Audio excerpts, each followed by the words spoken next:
Hi, I'm Becky Sims and welcome to Behind the Future, the podcast from Aspiration Digital.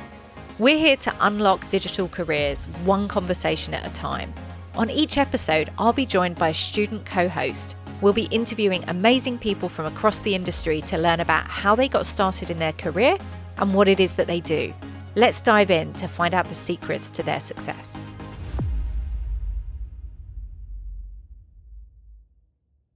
Well, that was fun, wasn't it?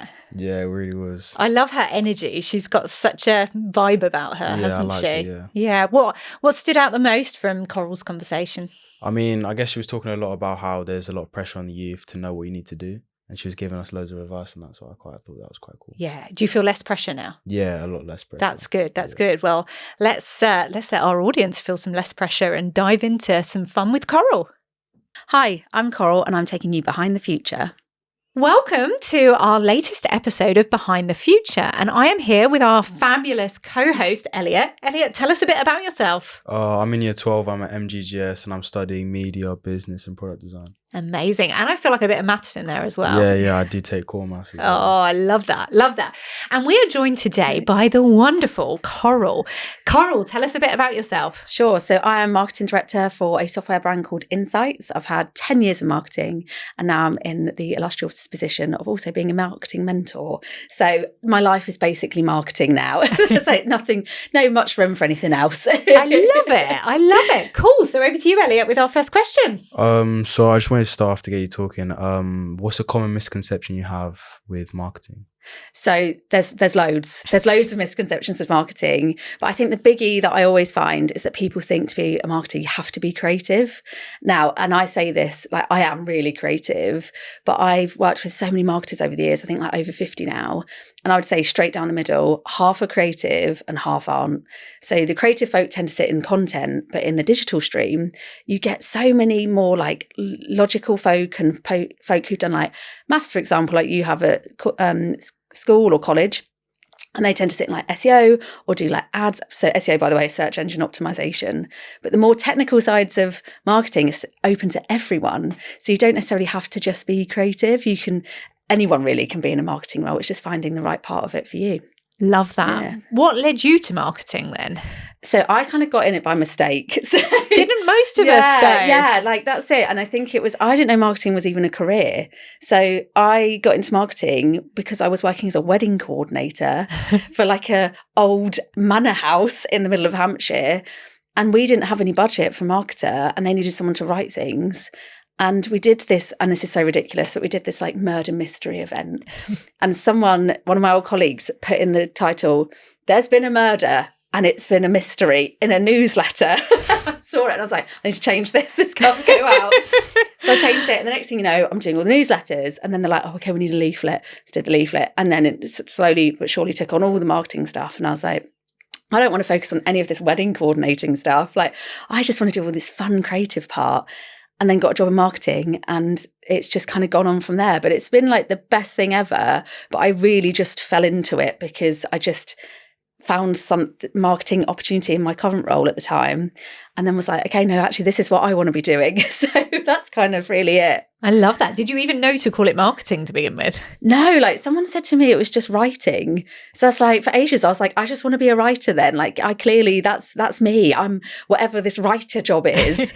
And then it wasn't until I spoke to a couple of other colleagues who were like, you do know that's like a proper job. Like that's a whole thing called marketing. And then once I got it, like the bug set in and that was it. And 10 years later, here I am. Love it. Best kept secret. Yeah, of course. I mean, as a marketing director, do you ever feel like overwhelmed because maybe your job role, I don't know, is that a thing? Yeah, I think so. When you get to director level, part of your job is to just be overwhelmed. It's written on the job description. That's it. It's like your time will be spent fretting, but it's a good kind of overwhelm. I think that's one of the key things to know about like marketing is all about cause effect and risk benefit. So you have to think long term, if I do X, will that turn into Y or Z? And then the risk and benefit is all about like, okay, if I decide to spend £10,000 on this advert, or if I make a choice about this social media post, what's the benefit going to be? Yeah. And I think that's where the overwhelm can come from, is like the decision making of like, is this going to go well? But I think that's one of the joys of marketing, is that even if it doesn't go well, it doesn't really matter. You always learn something. So in those moments of overwhelm, it's kind of like trusting your gut, and then that kind of gets you over it.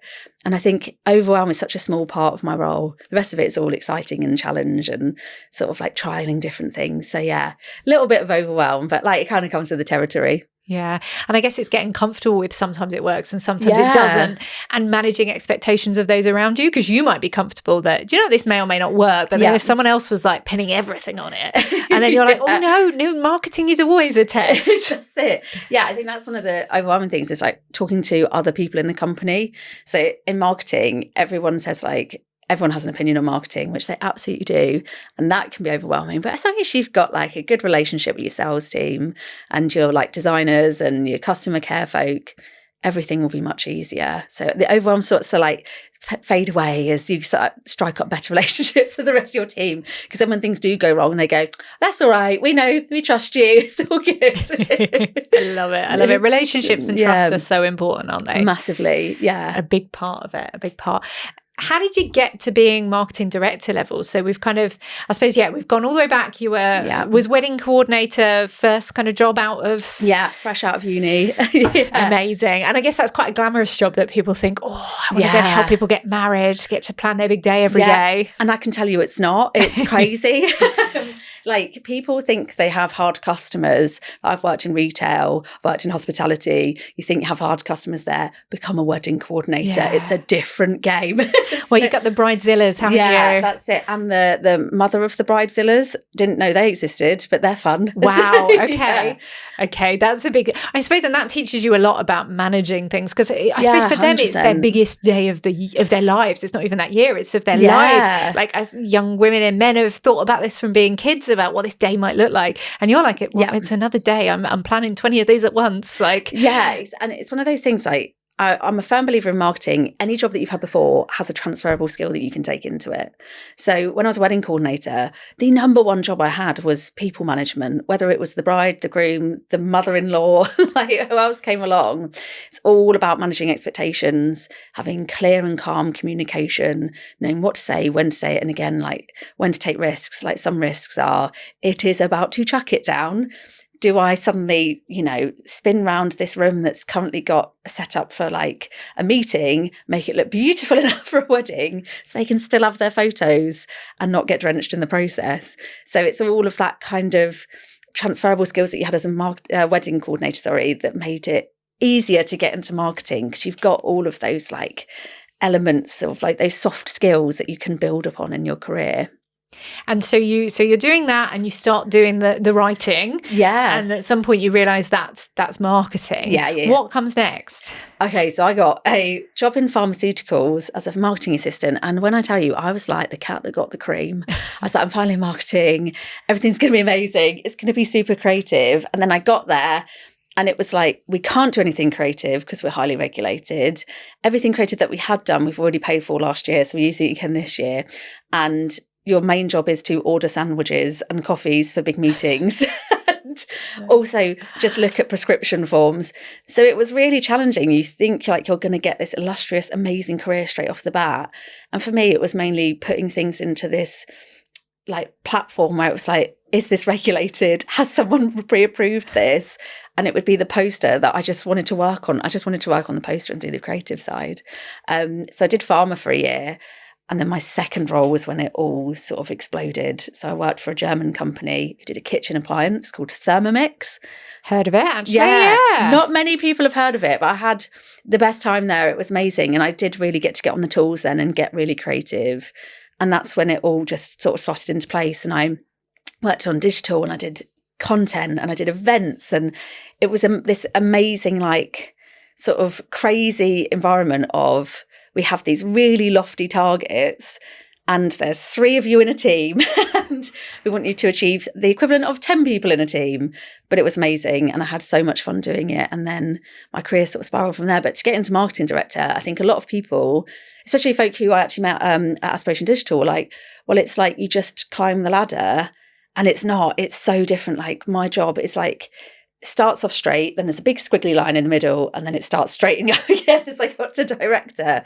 But it's really like knowing in marketing is that sometimes you have to sidestep and sometimes you might have to take a step back. But the journey to getting to like director level, CMO, wherever you want to be, is just so worth it in the end once you've done all of those missteps in between. Yeah. Well, to be marketing director is really broad, isn't it? Because marketing covers so much and there's so many niche disciplines in there. I think a lot of people look at the marketing career ladder instead of it being a ladder as a climbing frame, because you literally are like, I need to find my way up here, but I'm going to go left now and now I'm going to go right. And did that year that didn't sound like particularly fun at the pharma company, did that give you something though that really helped you in the future? Yeah, 100%. So I think working in pharma kind of like, it taught me so much just about being at work. So it was really strict. It was like you went in business wear every day. Now I work in tech and you can see now that I'm wearing dungarees. That would not have flown in the pharma company. You've been sent home to change. Yeah, that's it. You would not get through the door. But it taught me how to talk to customers. So we were talking to like some of the heads of Tesco and Asda and Boots. And it taught me how to interact with colleagues. And because we were a really small, tight-knit team, I got to work with the sales director, the marketing director, the brand director. And it kind of gave me this really amazing insight into how their brains work. And it's not so much sometimes the marketing element that was interesting. It was the like strategic planning and the foresight and all of the bits of business that come across marketing's desk and how they dealt with it was so interesting. And I think it set me up for everything else. Like there's lessons I had in pharma that I still apply today and tell my team about. So it, really, really sort of, it's the kind of like mold setting, I think, in that first year. And I think that's true of any marketing. I'm sure you've probably been the same. Like you probably think back to your first marketing job and go, oh yeah, there's things I did there. Whether it be successes or mistakes that you remember later on that make you the marketer you are now. Definitely. And I think working in something that's really regulated earlier on helps, because if you've not done that and then later down the line you get that, you're like, whoa, I feel so constrained. But if you've started constrained and then you get to open your wings, you're like, oh, okay, now I see the other side of it. But it's probably harder to have had your wings opened and then have them clipped all the way back and be like, oh, I can't do anything. Oh yeah, that's it. Anybody who complains to me now, I'm like, you've never worked in pharma, you have no idea. I think financial services and insurance and all of those are very similar, because I guess there's really, and it's right that they are really strict, because we need to be sure that people understand what they're buying and they're not being missold, etc. But for the marketing teams, that's like, oh, it stops some of the creativity, doesn't it? The clipping of wings, it's like, I just want to change this color slightly, and they're like, no. It's like, great, we'll put out the same one we've had for 3 years. Great. And you're like, do I have to have these 3 paragraphs of 0.8 text on here? Yes. That's it. Okay, because that doesn't look so nice. You just want to tell the designers and the printers just like chop it off when it goes into print. I've been there because I started in automotive marketing, and a lot of the financial ads that we would put out, etc., all of them would be anything where it was a loan or whatever comes with all of the rigmarole around it. So 100%. No, it's interesting. And I guess as a consumer, you probably don't think about that much. No, probably not. So but we have to do it because we have to protect our consumers. But the consumer, most of the time, they don't read that text, do they? But it's there if they need to. Yeah, it's that like hard and fast, isn't it? Of like, well, if you didn't read it and something went wrong, it's off our shoulders. Did our bit. Yeah, we did what we were told. I love that. I love that. Well, I mean, I'm 17, so I just have a quick question. So people who are like deciding to go to uni, apprenticeships, do you have any advice as to whether that was useful for you or not? Well, I tell you what, what's your gut instinct at the moment? Are you thinking apprenticeship? I honestly don't know. No idea. Yeah, no idea. And I feel for you, because when I was 17, I in fact had this in my talk. I was very busy failing geography twice in the same year, very stressful. So working in Sainsbury's, and just like had no idea where I wanted to go and what I wanted to do, and just applied for universities. And it's because it just felt like the right place for me to be, because I had no idea what I wanted to do. And I had friends who were like, this is what I want. I want to be in finance, or I want to be in, hospitality. And I was just like, I just want to write. I just want to be creative. And I had no idea where I wanted to go. So my gut was like, just follow what you love. I did really well in English at A-level, and I did really well in like media and things like that. So I was like, right, if I follow that path, I'll be okay. And then I saw there was this course, English literature with creative writing. And I was like, wow, that's where I need to be. And I did it. And then still after uni, I still didn't really know what I wanted to do, but it got me on the path into marketing. And I'm a real firm believer, if you follow what you love, you'll get to the right place eventually. But that being said, some of the best marketers I know just said, uni's not for me, did an apprenticeship, and just completely eclipsed all of us uni folk because they had so much experience in work and they had their foot in the door and they were having a great time. And I think if you know what you want to do and you know where you want to go for the apprenticeship. But if you're not sure, follow what you love and eventually you will probably find something that you really enjoy for work. That's good advice. Did you, from uni, I guess you also got the experience out of it. Yeah. And I suppose that's important as well. Some people just need that. They're like, I want to move out of home. Yeah. I want to go and live with other young people and cook pot noodles in the evening or whatever needs to happen. That's it. And I think it's a real, I lived in a small town outside of Reading and I didn't really know life beyond that. And then I went on course, not uni. I was like, I want to do creative writing. This looks good. I went to Huddersfield University. I did not know where Huddersfield was on a map. I applied and off I went, packed the car up, not realising it was going to take 4 hours to get there.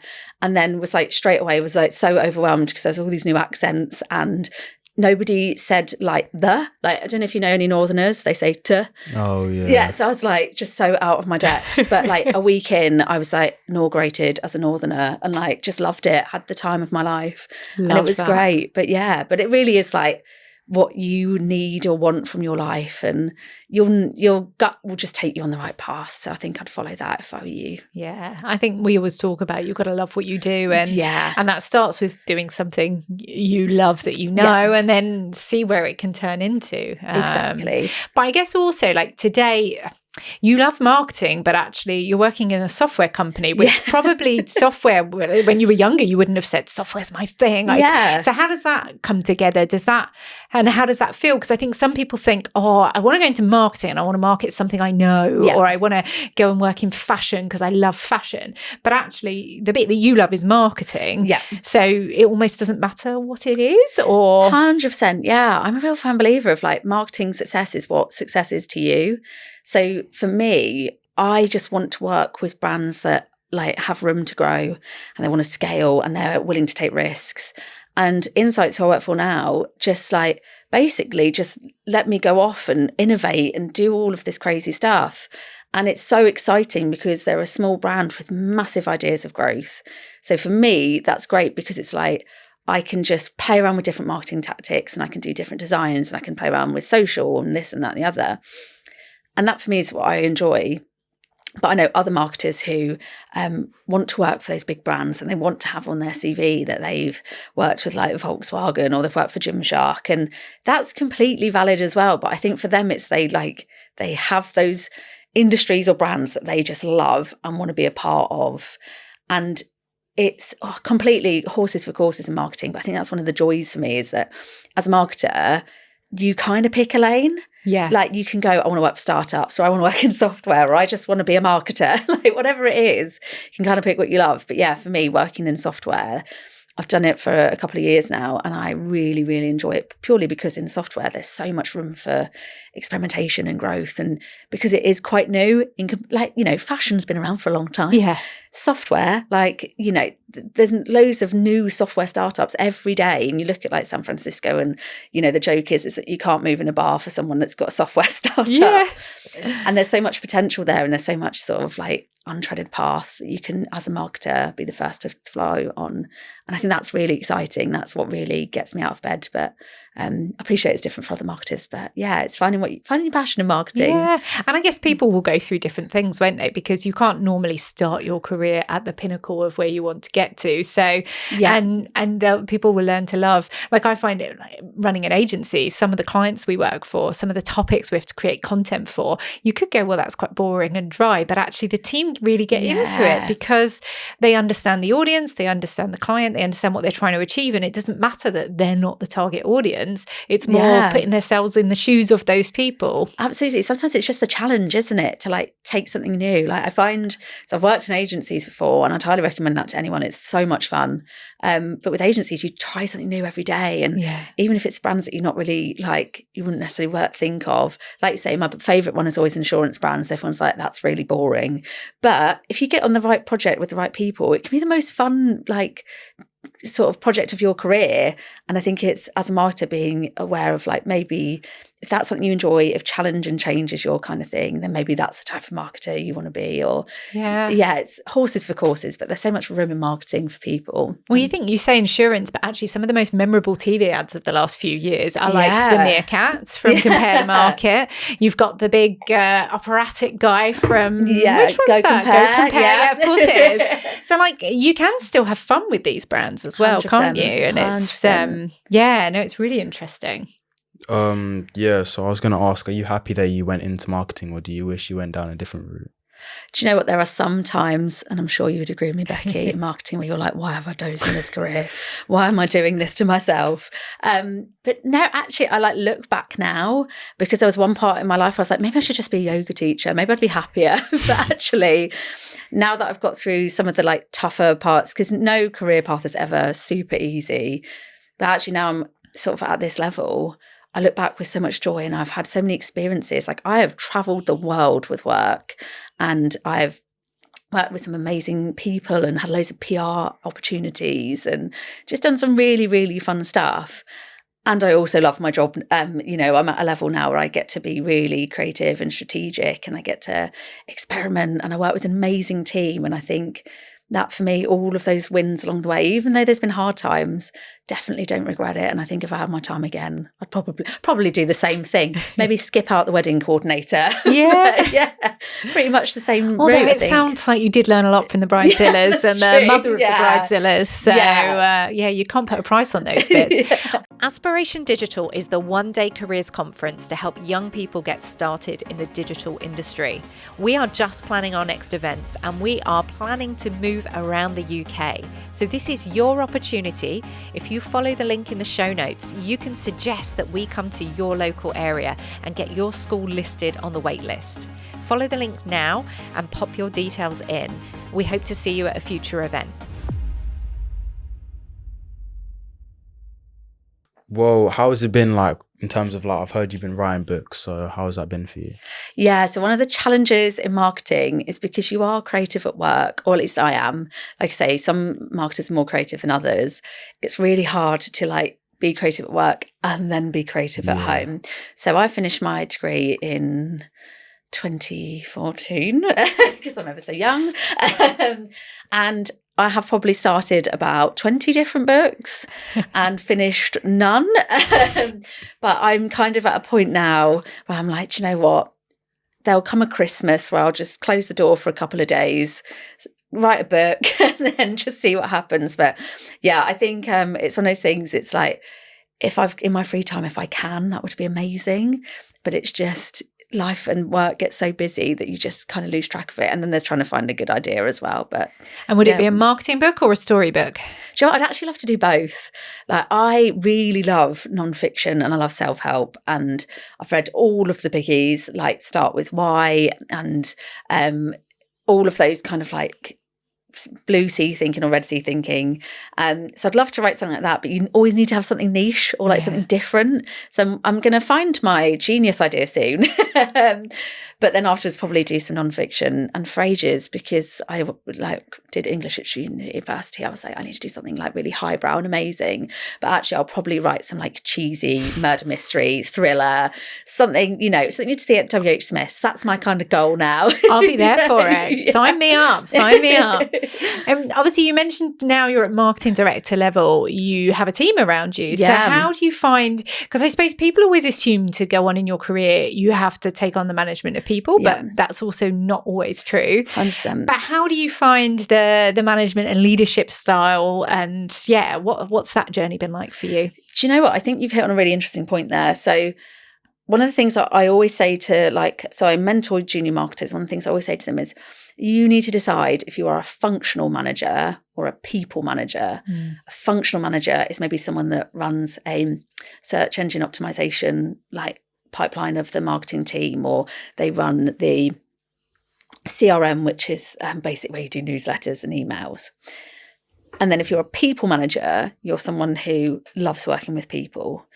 Absolutely fine to be both of those. I happen to be a people manager because I just cannot help myself. I love working in teams. I love seeing people like grow and thrive. And at this point, I'm sort of slightly emotionally blackmailing my team members to be like, when I'm very old and I just need a holiday budget, I'm encouraging you to remember me and employ me and just pay me once a week so I can have 2 weeks in Spain every year. But on a more serious note, like growing teams is really challenging, or inheriting teams, if you've come into a role, is really tough. And my feeling on it is always, you need to put that person first and decide what was working for them and make sure they're in the right sort of part of the business. So for example, my current team is just me and my marketing assistant, because I came into this team and just to basically, they have no marketing function, my current company. Came in and started that, and I'm slowly building a team. But my current marketing assistant, I mentored her once and was like, I need you to work with me, because if someone else takes you, I'll be fuming. And over the last year, I've been seeing her grow and seeing what she does. And that's the real fun part of managing people in a marketing role, is because there are so many opportunities for your team members, you can really see their strengths and weaknesses. And the weaknesses are just, often, do you want to improve those parts, or are you just not interested? And if you're not interested, that is absolutely fine. But if you have your strengths and you really love them, you have this power as a marketing director or a marketing manager to push people into that career path. And it is one of the most validating and rewarding experiences, seeing someone just go from, I don't know what a CRM is, to being this amazing content producer or this amazing digital manager, and just seeing their career thrive even after they've long stopped working for you. Yeah, I love that. Yeah. What do you see the differences between management and leadership? Management, again, if you're looking at function, it's just making sure things get done at the right time. If you're looking at people management, it's making sure that of three things, really. One, are they getting their job done? Two, if they're not, what's stopping them? And is it a person? Is it things that are happening around them? And three, are they happy? And if they're not happy, why? So that's one of the key parts of management. But then when it comes to leadership, you kind of lean on management a bit. So you're doing the function of managing, but you are almost you're like the mascot at like a football game. When they're coming and drum up the audience, that's you as a leader. You want to get people to follow your path. And if you're doing something completely mad or doing something that everyone is about to hate, so I've got a prime example of this.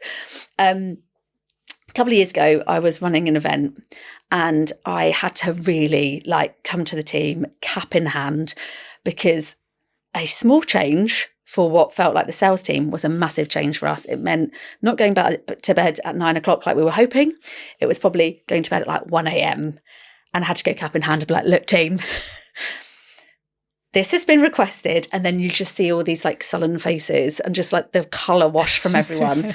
And it's really easy in that position to just go, yeah, isn't it awful? Isn't it the worst? But as a leader, you're the mascot. So you've got to go, right, team, this is who's going to do this. And this is who's going to do this. And I'm going to muck in this way, because a good leader always leads from the front. And you go, right, this is the plan. And you lead that plan, and you are the first one through the door and the last one out. And to me, that is leadership summed up of you take the team on the journey with you, but you have to lead it, and you have to be the inspiration and the emotion and the just general vibes that bring people together and help march them forwards. Love that. Love that. I mean, being a leader is very hard, especially when you've got some people who don't want to follow what you're saying. So do you have any tips for the people who are listening? 100%. So sometimes you're going to find yourself in a position where you work with people who either are uninterested or aren't gelling with you, or my personal favourite, are in a completely different team and are like, oh, well, I don't have to listen to you, so I won't. And it's all about, for me, getting to know people on that human level, recognise that people have various motivators. Some people don't want to get involved because they're in the wrong role. Some people don't want to get involved because there's other things going on in their life that we're not aware of. And sometimes some people are just like, I'm too busy. There could be so many reasons, but it's trying to appeal to their better nature. And something that I always say to my team or anyone I work with is always think about what motivates them. So I would probably say to you something, if, say, for example, we had a big project and it was the three of us, I would probably say something completely different to you, Becky, to get you to do what I need you to do, as I would you, Elliot. And sometimes it can be like do you know what, if you do this, Becky, you're going to be really well regarded by the client, and you'd be like, okay, I'm going to do it. You twisted my arm. Whereas you, Elliot, might be like, this is going to be amazing for your career. If you can just follow me and trust me, it is going to be amazing. I know it's going to be tough, but we will get you to the other side. That for me is it. It's like understanding everyone's individual motivation and kind of using it to your advantage to get them to follow the journey with you. Yeah. Psychology comes up a lot in these conversations, Yeah, it doesn't does. it? And it is, when it comes to management and lead, more importantly, probably leadership, it is understanding people, isn't it? And what makes 100%. them tick and what makes you tick. Because I guess it's a busy job, it sounds like you must have. How do you look after yourself? How do you make sure you're ready to show up as a leader? You've got to know your flaws and your stop gaps. So for me, I am best when I am leading from the front. I love doing presentations. I love facilitating and workshopping. But I really clam up in really long meetings, or I really get frustrated when there are bottlenecking. And what I mean by that is when I've got a really amazing idea and I just need someone to say yes.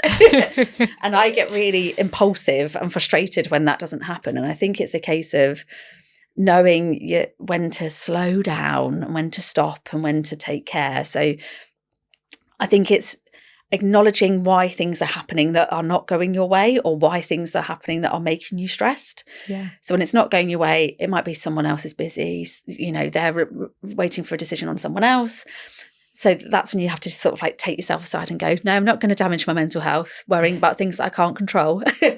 And then when it comes to actually just looking after yourself, because careers, and at any age, by the way, I think I'm less stressed now in my current role than when I was a marketing coordinator at 22. And it's all about knowing when to say no, whether it's to someone else or to yourself. And I'm the ultimate people pleaser, especially at 22. I'd go, yeah, I do all the events. I do all of the planning. I'll do the sales as well. And it's actually knowing when to go, sorry, I'm at capacity and I need to go home. And I think that having the power of saying no, and that's to anyone, by the way, I've stood toe to toe with a sales director, quaking in my boots, going, sorry, I'm going home. And luckily she appreciated it. She respected it. But yeah, it's knowing when to draw the line and when to go, actually, I need a bit of me time, or I just need to, I'll be fresher tomorrow if I go today. Yeah. And I think sometimes it is the context around that, isn't it? It's not just no when I walk out the door. It's no, but this is the plan. We're still going to deliver on this, or it's still going to be possible, or I'm saying no because none of us are going to be happy with the output if we carry on doing it as we're doing it now. 100%. We need to go take stock of what's happened and go and make a better decision in the future. Because often in marketing, unless there's something actually launching or there's actually an event, they're normally self-imposed deadlines. I often say it to my team, it's who said it had to be done by Friday? And they're like, oh, well, so-and-so said Friday would be nice.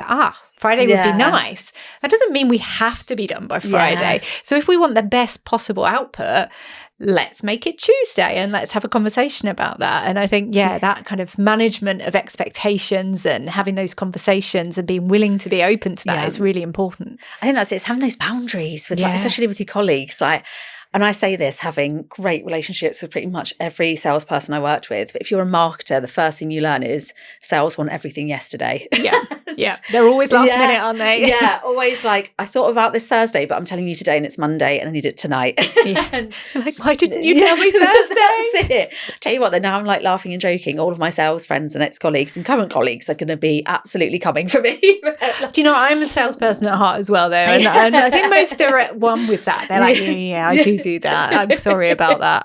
And I probably won't change. Yeah, that's it. But I think that's it with what I've learned being a marketer, working with sales teams and sometimes in them, is that the deadline in a salesperson's mind is completely off from the marketer, because the salesperson is like, how hard is it to create a poster? And the marketer's like, well, I've got to go through design, and then I've got to go through review, and then someone's got to add copy to it.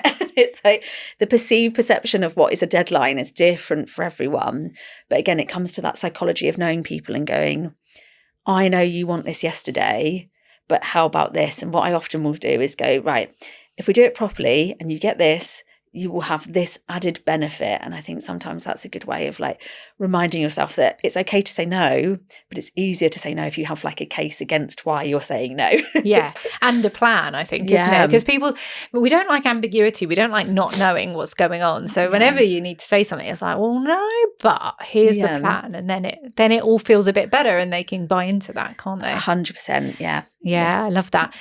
Best day at work ever. What stands out?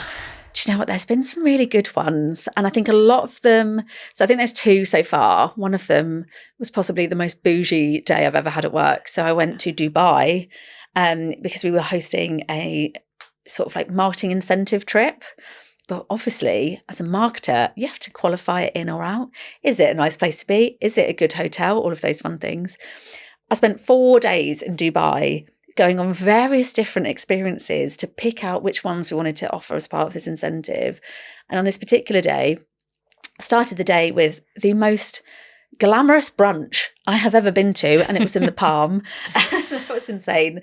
And then went out on a U-boat all around the Palm again, and then we went to the Mall of Dubai and had like tasting sessions of food and all of this crazy stuff. Positively awful, Coral. I don't know how you got through this. And like me and my colleague at the time, we were like 25 and I think 26. We were just like, this is insane. You're like, have we been paid for this? I need to pinch myself. This can't be real. That's it. And, you know, we had this amazing experience. Went out for the most divine dinner that I still think about. And and then went back to our hotel that was on the Palm. And because it wasn't too late, we could go out and watch the sunset on the beach. And I was like, sorry, am I actually being paid to do this? So that was a real good one. And then I think another one was a conference that I was running. The conference, I wasn't actually supposed to be running it. My then manager was basically taken out of our country. So we're a big multinational. So we're in the UK. And they're like, nope, we need you in Switzerland. So my boss gets taken out. There's no replacement for a couple of weeks. And I'm thinking, there's an event that needs to be run here. Cue me spending the next 6 months stressed out of my mind, having no experience of running events at the scale, having to figure out budget sheets. And then the event finally happened. It was in Brighton, right over the pier. And we had, I think, 600 delegates coming, so 600 people coming. And we were launching this product and we were doing awards. And there was so much room for error. And it all went off without a hit. Like nothing went wrong. And then I just so distinctly remember getting to the end of the day and which was all, I had actually taken my shoes off by this point. And then someone tapped me on the shoulder and went, you're probably going to want to put these back on, because feet were just aching from running up and down. We were at this gala dinner. I'm wearing this big posh frock and I'm thinking, right, I can finally relax. Then my name gets called out and I'm pulled up on stage and my area managers just spring out a big bunch of flowers and a bottle of champagne. And it was just this like, oh no, I've actually done this well. Yeah. And looking out onto all these people, and these are people that I've known and worked with for like the last 18 months, and just had this like standing ovation. And it sounds so cheesy, but it was such a turning point in my career. I was like, okay, if I can do that, I can do anything. I love that. And it was just fantastic. Oh, I love that. On the flip side, like, is there a day at work that you're like, oh, it just all went wrong? Yes. And were there some lessons from it? I'll tell you what, one of the worst days, not just of work, of probably my life. Wow. I was, again, it was events tend to be quite stressful and highly, highly emotional. And I was in London, so it was London Bridge, just down the road. And again, it was a conference, but this time we're launching like this super secret product. Couldn't tell anyone about it. And it was the night before, and something had happened where basically all of our slides went. No. We had like 2 days worth of slides and they had all just been lost. So I'm not ashamed to say I just went to the toilet and just cried, just cried my eyes out. And then luckily one of my colleagues came in and was just like, should we just hug it out? And we're going to go out there. We're going to, get a couple of drinks and we're just going to just redo them. This was at 6 p.m. in the middle of dinner. I had to leave everyone in dinner. And we stayed up until 4 o'clock in the morning recreating these slides. And then the next day, I basically had to be presenting all day with the biggest bags under my eyes and just looking very unrested. And it was so stressful, and it was just awful because it was like, it was just out of everyone's control. Yeah. There's no one to blame. It just happened. It was a software malfunction that just completely cleaned the hard drive. And the biggest lesson I learned from that is back everything up. Yeah. Get copies, put it on USB drives if you need to. Just always, always, always back your stuff up, because I'm telling you what, that was a harrowing experience. Oh, I can imagine. I suppose it's easier as well now when, like, if you do stuff on Google Slides, it's just saving to the cloud all the time. You can jump back to your version from 2 hours ago. You can, but I have stories like that. No, not as bad, I don't think, because with an event, because events are really stressful, aren't they? Yeah, there's so many spinning parts, and they're so rewarding when they go well, but there's so much that can go wrong. And I'm sure you've experienced it as well. And when that thing goes wrong, you're just like, please. Oh, and you try and have contingency for everything, but you can never have contingency for everything. Yeah. These things just crop up and you're like, okay, cool. But it forces you to be able to think on your feet and to come up with a plan. Because also you have to remember, when you've got people visiting an event or whatever it is you're doing, if we're working with humans, which we normally are, we're all pretty reasonable. Yeah. And actually people do understand that things go wrong. And actually the more you can be human about stuff, and yes, it's much nicer if it all goes smoothly, but people don't mind when something goes wrong. As long as they're kind of told about it, then expectations are managed as to what's going to happen next. And sometimes actually that helps you grow more, being able to face up to things that have happened and having those slightly awkward, difficult conversations. Yeah, and that's exactly, sometimes just being able to be honest and go, this is what happened. And in fact, being wedding coordinator taught me this, possibly one of the most like gut-wrenchingly embarrassing moments of my career. So I did wedding coordinating, but also did like parties. So this one party, and they're like, we're going to do a hog roast. And I was like, fabulous. And I was thinking, right, because it's on our menu, just tell the chef, they'll turn up to their party, there'll be a hog, fabulous. That was not the case. So this is my first job out of uni. I was about 2 months in. The party was like a couple of weeks later, and the morning afterwards, I get this very strongly worded email saying, and the title was, "Where was the hog?" A long story short, I did not know that you had to order someone external to come in and do the actual hog roast. So this party, for the whole meal, the whole evening, all they had was bread buns and applesauce and just an array of salads. And I was just like, oh no. And they said, like, we're going to come in today and we need to sort this out. And I kid you not, I just stood there like speechless. I was like, oh, what? I'd like, the words were just not coming out. And luckily my sales manager at the time was like, we're going to do this together. You're going to come, you're going to learn. And she sat there flawlessly. I was just like, I understand. Oh, it must have been awful. It was a real error on our part. And that crisis communication, and just while I just sat there, like, just, trying to hold back the tears and the stress, while in face of a customer who was like, no, I want all of the money back. And she managed to talk them down. She offered them sort of free stays and a free meal, which meant the company didn't lose out, but the customer was happy. And then we didn't get a really horrible review afterwards on TripAdvisor. And it was one of those where it was like such a good learning experience. And you often don't realise how often you're going to get them in your beginning of your career. Yeah. And I think the honesty in those moments, that I've cried in front of a client before in an awkward situation. But do you know what? Like, and it wasn't intentional. I just was so upset with what was going on. But actually, it built a relationship with that client, because I think they really... Because I think sometimes when something goes wrong, people think, oh, you just don't care. And there was obviously something more important than us or whatever. When actually, when you really do care and just something has gone wrong, if they can see how much that means, it builds something where they go, oh, okay, do you know what? I am going to give you another shot because I get this. Like, mistakes happen, things go wrong. Yeah. Whereas if you sit there and look a bit cocky and you're like, yeah, sorry. Yeah, things happen. That's it. One of my biggest recommendations to any young person is never, ever hide the truth. Yeah. If you've made a mistake, people will always respect you more if you go cap in hand and you go, this happened. This is why it happened. Here's what I learned from it. Please help me fix it.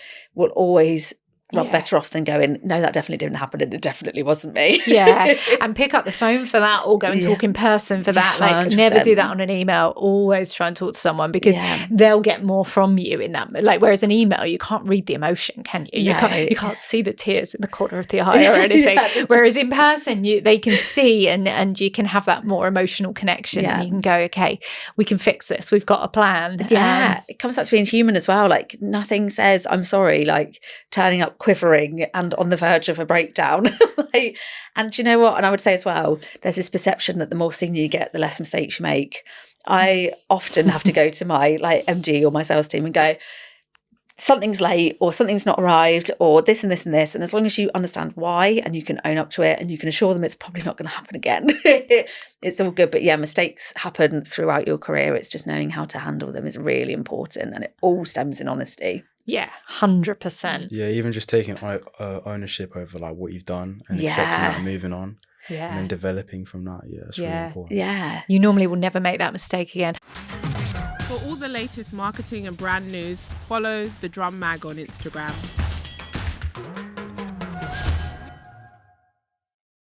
Funny one we had back in the day, we were doing email marketing for a client, and this was the client was a mailing house, so they were doing printed mailers, etc. And they were really strong on personalization, which at the time was quite a big thing, being able to print individual things with different names on them in the lovely design. And we had this email campaign going out for them all about personalization, and my colleague only went and messed up the personalization, so it went out to like 10,000 people saying dear name instead of dear Coral. But we literally, again, you rally, don't you? So the minute we realized it happened, we were like, oh no. Right. Firstly, can we get it back? No, it's gone. It's very much gone. It's in those people's inboxes. But then we came up with a plan. We were like, do you know what? We could make a bit of a joke of this and make out it was intentional. So we stayed up all night. We told the client what we were going to do. We stayed up all night building out a guide to personalization. And we basically sent this email saying, amazing. I'm guessing you thought we'd made a mistake there. Well, we just wanted to really make the point of how important personalization is and how it makes you feel. Now you can download our guide to personalization. And literally to the clients, it looked like nothing had ever gone wrong. But to us, we'd lost the night and I think I'd grown some grey hairs and God knows what. Do you know what? There's so much problem solving in mistakes as well. Like I'm a real firm believer that you learn so much more from what you've done wrong than what you've done right. Yeah. And it's that creative problem solving that comes out when you really have messed up is some of the best work I've ever done, when I've gone, well, that flopped, or oh no, that was wrong. And I've had so many newsletter mistakes. Like email's the worst, isn't it? Email, I don't know how people do it for a living, because it is just so the stress. Because basically with email marketing, you send something and it can't come back. It's not like I've sent something wrong to the printers or went on socials and I could just delete it. Like, it's gone. Yeah, it's on all those people's phones, on all those desktops. It's there. When I was working in the food industry, it wasn't me, thankfully, one of my non-mistakes, but a colleague of mine, digital manager, was sending out a newsletter, so food-based newsletter, and it was all about seasonal veg, and this one happened to be about beetroot, and that he just wrote down as like a space saver, I love beetroot, and sent that to 50,000 people. And it was just like, I just really remember the panic and the stress on everyone's faces and just being like, oh no. It's the moment that your stomach drops, isn't it? Like you feel it. You're like, it's like gut wrenching. But they absolutely saved the day. I think the next newsletter, so they quickly typed up the newsletter. And then it was like, hey, do you also love beetroot? So they kind of like saved it. But yeah, the email and newsletter are the stuff of nightmares. So respect to anybody who does that for a living. 100%. Yeah, and you also got to deal with like some people just won't message you back. They won't get back to you. So yeah, exactly. Hard. Knowing if people are engaging and whatnot, that's like the secret science of marketing. Yeah. Well, it's even harder now because people lurk, don't they? Yeah. Like on social, you'll get someone pop out of nowhere that's never engaged in anything and you had no idea your content was reaching them. And then they suddenly pop up and they're like, I'd like to buy from you guys. And you're like, well, that's wonderful news, but where have you come from? And they've just been lurking in the dark shadows somewhere watching. And it's like, cool, but I wish you'd interacted because I would have got some more feeling from you and known that thing was working. So many people these days don't connect on LinkedIn, for an example. They will follow And because I do this thing called the Marketing Mentor, it's a newsletter, I get so many follow requests that my following has gone like crazy. It's sort of like tripled over the last couple of months. But my connections are like stagnant. And it is that lurker thing of like, I want to see what you produce, but I don't really want to engage with it. I don't want you to bombard me. And I definitely don't want you to sell to me. Yeah. So it's really interesting how consumer behavior changes. But that's one of the really nice, fun things about marketing is it rarely stays the same. So Yeah. the challenge is always different, and there's always something like a nut for you to crack somewhere. Yeah. And tell us about this newsletter. Is that something that our audience might want to follow you on? Yeah. Well, or connect with you. Yeah, definitely. So it's a really random one. So long story short, I put out a post just before Christmas saying, I'm free to mentor young marketers. Anybody interested? This was on the Friday night, Saturday morning. Nobody responded. I thought, oh, nobody's interested. Fine. Come Tuesday morning, when I next logged into LinkedIn, I had 105 notifications. I had, I think something ridiculous like 47 requests to connect. I had like 30 in-mail requests, and I was like, oh, this is crazy. And I hate letting people down, and I hate the knowledge that there's loads of marketers and young people out there who are desperate to get into marketing and have no idea what to do, where to start. So I started the newsletter called The Marketing Mentor. You can find it on Substack. It's also on my LinkedIn. And I basically take one of the broader subjects that my mentees come out with, like, should I be a specialist or a generalist? Or how do I navigate starting my marketing career? Do I need a portfolio? And if I do, what should be in it? All of those big questions that it seems like there's like this little book of marketing that like only marketers know. Just kind of distill it into a newsletter, and I try and make them fun and engaging and make it interesting. But fundamentally, it's just to help anybody that's interested start or thrive in a marketing career. Love that. I think you're going to have a few new followers. We will link that in the show notes so that people can come and get involved. That's brilliant. Yeah. And what was your motivation, just wanting to give back and help young people? Something that I firmly believe in is you should always pay it forwards. In my career, so many opportunities have come through mentoring or from amazing managers or just from amazing colleagues. And I think if you could distill that, even if once a month for half an hour, just speak to someone who needs help in marketing or is a young person struggling to get in it or whatever it is, I think I encourage other marketers to do it. I think it's so rewarding as well. But for me, it was just, I am who I am, and have seen the successes that I've seen because of the support I've had from other people. So I wanted to pay that forward for younger marketers and any folk that felt they needed it. Love that. Yeah. I love that. Any more questions, Elliot? Yeah, I've got one last question. What would you like to say to your younger self, if you could, the advice that you have now? Oh, that's a good one. That is a good one. I think it would probably be slow down. I was very, very driven, and I still am. I'm still really ambitious, still really driven. But it feels like when you're like 16, 17, 18, everyone is putting so much pressure on you to be everything and know where you want to go and what you want to study and what you want for a career. So I would like rattle through ideas. But actually, when you slow down and go, okay, well, what do I enjoy? What do I love? That takes you through 3 years. So it gets you from 16, 17, 18 and takes you into like 21, for example. So whether you go in apprenticeship or university. And then after university, my pressure sensor just wrapped up again. And it was like, I need to figure everything out. I need to decide what I want to do. Do I want to work in events? Do I want to work in publishing? And all of these other crazy ideas. And actually, it's when I really slowed down and just allowed myself to experience the working world that it all kind of unraveled towards me. And then slowing down in terms of not wanting to go for the next promotion straight away and not trying to get to director at like 25 meant that when I did finally get there, because I'd slowed down in my like early 20s, I had so much experience I could bring to the table and then took so much pressure off myself. There was nothing worse than racing through your career and then getting somewhere where you have not enough experience, not enough knowledge, but the title that you have to deliver. So I think slowing down is really important, just allowing yourself to experience the opportunities in front of you rather than chasing the next one, I think is what I would probably tell myself. That's some brilliant advice, isn't it? Yeah, really good. Yeah. Is there anything you haven't shared that you feel like, I was really hoping to get this little bit of wisdom out? Do you know what it is? I think it kind of probably ties into like that sort of like mental health angle of like slowing down and not putting so much pressure on yourself. But genuinely, if you're thinking about a career in marketing, I cannot stress this to enough, it is one of the hardest industries to get into. Do not let that beat you down. it is so rewarding. And even if the first opportunity isn't your dream opportunity, the next one might be, or the one after that, or you might start this amazing process like I did and actually find that what you're dreaming of isn't actually what you enjoy, and what you enjoy is nestled somewhere in between. So, for example, I really wanted to work for travel brands, whereas now I just want to work for small brands that have big ideas and allow me to strategize and be creative. So yeah, just get into marketing any way you can, and just allow yourself to absorb all the learnings, and the learnings will take you to where you need to be. Love that. I absolutely love that. And we can see that you've really taken that on in your career. Yeah. I keep thinking back, I can imagine Coral in that farmer job, feeling a bit like, I'm just putting things in spreadsheets and moving stuff around. But you learned so much from that to be able to take you to where you are now. And wow, I love it. Amazing. Thank you so much for joining us, Coral. You've been fabulous. We will make sure we link you in the show notes so everyone can come and follow you, join the newsletter, etc. And thank you so much, Elliot. It's been a fabulous conversation. Yeah, thank you both. This has been so fun. So yeah, thank you for having me. Good. And we look forward to seeing you on the next episode of Behind the Future.